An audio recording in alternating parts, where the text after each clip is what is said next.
Hey, what's going on YouTube? Welcome to another Season 9 League of Legends Champion Guide. Today, I'll be covering Morgana, the Fallen.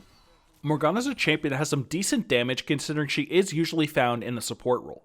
She also brings multiple crowd controls for her team, one of which is an AoE teamfighting ultimate, so of course she is a pretty strong teamfighter if you can position properly. These crowd controls also have very long CC durations, making her have some really solid pick potential. Your team is going to have a lot of time to follow up on anybody hit by your Dark Binding, which can give your team a massive advantage. Then finally, there is your Black Shield. This is another really strong ability that absorbs magic damage and also makes you immune to crowd controls when it is on you, so on your team or yourself, it is very strong. You can either use it on a carry to help keep them safe, or if somebody is diving into the enemy team, you can always pop this on them as well, and they won't be able to be CC'd. Now, although she is a strong champion, she does come with her weaknesses. She is a champion that has low mobility, so you have to position yourself very safely in team fights, and if you do want to jump in the middle and use your ultimate, sometimes you might have to flash because it will take you a while to get there. You do also have some very long cooldowns early on and very dodgeable CC. You will want to make sure you're keeping your Q ability available whenever your jungler is coming in for ganks, and if you have to, get in a closer range because it's very dodgeable at a long range. Then finally, to make really good use of your Black Shield, you need really fast reflexes. Some skill shots and crowd controls are really quick, and you have to be even quicker with your Black Shield to keep your carries safe. Now let's look at your rune page. You want to go for Sorcery and Inspiration, grabbing Summon Airy as your keystone. This is really nice on Morgana because it does proc rather easily with your Tormented Soil, and you do have a shielding ability as well from your Black Shield. You then want to go for Mana Flow Band just to help with some of your mana issues and also increase your mana pool. Then follow up by getting Transcendence so you get 10% cooldown reduction at level 10, and then grab Scorch. This will just add a little bit of burn onto your poke damage and make you a bit more of a lane bully. Then in the inspiration side, pick up your stopwatch and then get Cosmic Insight. This is going to be solid for you because you will have reduced summoner spell cooldowns and also 5% CDR with a cap of 45%. As for your secondary runes, you'll just want to pick up the double ability power and then grab Scaling Health. For my summoner spells, I'll always grab Flash and then pretty much always take Ignite. Flash is a must grab because Morgana is a pretty immobile champion, and this can be used throughout the game to save your life over and over again. You can always use it offensively as well to make landing a Dark Binding much easier, or just get into the middle of a team fight so you can ultimate. Ignite will then just add a little bit of extra damage and increase your kill potential in that bottom lane. It's also going to be great against any of those champions that do abuse healing like a Dr. Mundo or a Soraka, since it does apply grievous wounds. Against high damage carries, you always have the option of Exhaust. It does shut down their damage, but usually you'll want to go for Ignite for that kill potential. Now let's look at your abilities, starting with your passive, Soul Siphon. This passive makes it so Morgana restores health equal to 20% of ability damage dealt to champions, large minions, and large monsters. Now there's not going to be too much to this ability. You're not really going to go for a high AP build as a support Morgana, so it's not going to be doing a ton of sustain, but it still gives at least some and makes the lane phase just a little bit easier. You will want to try to poke with your Tormented Soil just to proc your Spell Thief's Edge, giving you some extra money, and this in return will also give you just a little bit of healing. Next up, we've got our Q ability, Dark Binding. When activated, Morgana will release a sphere in the target direction that travels in a line. It deals magic damage to the first enemy hit and roots them for up to 3 seconds at max rank. That is pretty much the main reason this skill is really strong in Morgana, because 3 seconds is more than enough time for your champions on your team to follow up and kill targets. It's also got a pretty decent AP ratio at 90%, so it will do some pretty good damage while holding that target there. As previously mentioned, it is a pretty dodgeable ability at long ranges, so you may need to get into closer ranges just to make landing it a little bit easier, and then follow up with the rest of your kit. Next up, we've got our W ability, Tormented Soil. When activated, Morgana infects the target area for 5 seconds. Enemies within will take magic damage every half second, increased by 0 to 170% based on the target's missing health. This ability can do some pretty decent damage, however targets usually will just run out of it, so usually you want to combo it right after you land your Dark Binding. This will ensure that the target will take at least 2 to 3 seconds of this damage. Another really strong use of this ability, and the one you want to use more often in the early game, is just proccing your Spell Thief's Edge. To do it, all you have to do is drop the soil quickly underneath one of the targets in the bottom lane, and it will proc your Spell Thieves and give you some nice gold. Next here we've got our E, Black Shield. When activated, Morgana shields the target allied champion for 5 seconds, absorbing magic damage and making the target immune to all crowd controls. So this is yet again another really strong ability, and another reason Morgana is one of the better support champions in the bottom lane. With proper use, your carries are going to be incredibly hard to bring down in teamfights because they won't be able to be crowd controlled, and they will also be a lot more durable. That'll therefore be generally how you want to use this ability, but it's great on a tank or a bruiser as well, diving into the enemy team because it will ensure that they can get onto the targets they want to, since they are immune to CC. And last but not least, we've got your ultimate, Soul Shackles. When activated, Morgana will latch chains onto nearby enemy champions, dealing magic damage. This tether will last 3 seconds and slow nearby enemies by 20% while also giving Morgana bonus movement speed. If targets remain tethered for those 3 seconds, they'll then be stunned at the end. This ability here is why Morgana is a pretty damn strong team fighter because you have the potential of stunning an entire enemy team. The tethers will also remain when you are stopwatched or zoniest as well, so you will want those items and you want to use them as a defensive to make sure you stun targets. Against the more mobile champions, you can always open with this ability, and once they're stunned you can land your Q afterwards and CC even mobile targets for very long durations, making them pretty much just dead. For your skill order, you first want to put a point into your ultimate whenever you can at 6, 11, and 16. Then in most scenarios you want to max your Q ability first because it does have a scaling root duration and you want to get to 3 seconds as soon as you can.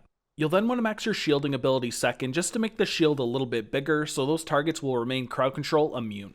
If you're playing a very defensive Morgana, you could max this ability first, but generally you will want the increased root duration from your Q. Either way though, you will want to max your W ability last, but make sure you take a point early on in this ability just so you can drop it under the enemy champions and proc your Spell Thief's Edge. Now we're going to look at a couple of your combos, and first up is your very simple trading combo in the early game. To pull off this combo, all you want to do is shoot out your Q towards the target and drop your W underneath them while it's flying towards them. This will make both of these abilities hit at pretty much the same time, and they will take all of the damage over time from your W's Tormented Soil. For the next combo here, we're going to incorporate your ultimate. Start the exact same way by shooting out your Q and landing your W underneath them, and then activate your ultimate afterwards. This will do a lot of damage in quick succession, but after the 3 seconds the target will take even more damage and also be stunned. You will want to try to hit more than one target whenever possible, but if you are trying to get a pick on a single target that is very important to kill in a later game, it's definitely worth it in that scenario. For our last combo, we have one you want to use against more mobile targets that are hard to hit with your Q ability. Start by hitting your target with your ultimate, and after 3 seconds go by and the target is stunned, follow up with your Q and your W combo. Since the target will be stunned from your ultimate, landing your Q ability will be a given and you'll be able to lock down a target for a very long duration and make sure they take a bunch of damage from your W. Morgana also synergizes with a lot of different champions, and the first main ones she has really good synergy with are ones that can chain CC with her. So as for AD carries, this would be things like Caitlyn because of her Yordle Snap Trap, and Jinx because of her Flame Chompers. As soon as a Morgana lands a bind, either of these champions can follow up with another crowd control, and they'll pretty much just get free kills throughout the lane phase as long as they can do this. She also works great with offensive AD carries that can trade rather well, like Draven and Twitch. She can put her Black Shield on these champions, and Draven will be able to go absolutely crazy, and Twitch can build up his stacks of poison and burst people with his E. Then finally, you're also going to have great synergy with champions that can dive the backline like a Vi or a Master Yi. Yet again, you'll want to put your Black Shield on these champions. They'll be able to get into the backline since they are immune to crowd controls and do what they do best.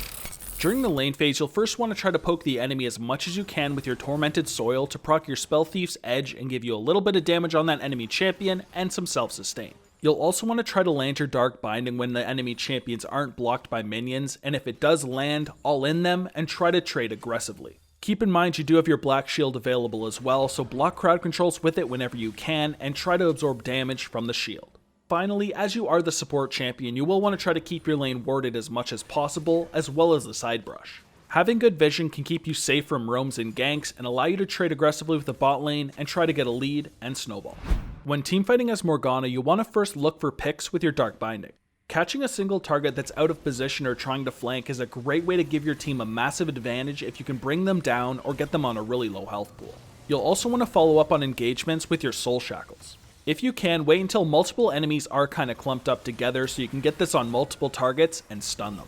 During the team fight, you'll want to keep your carries safe with your Black Shield, but you may want to use it on a champion diving into the backline as well so they won't be CC'd and they can get onto the target that they intend to. Before this fight actually does break out, you want to try to ward around the area and sweep out any vision you can as well. This will allow your carries to know where the enemy is at all times so they know where to kite to safely. Now as for counters, Morgana kind of struggles against things with sustain and poke. So two of the champions that are best at both of these are Sona and Nami.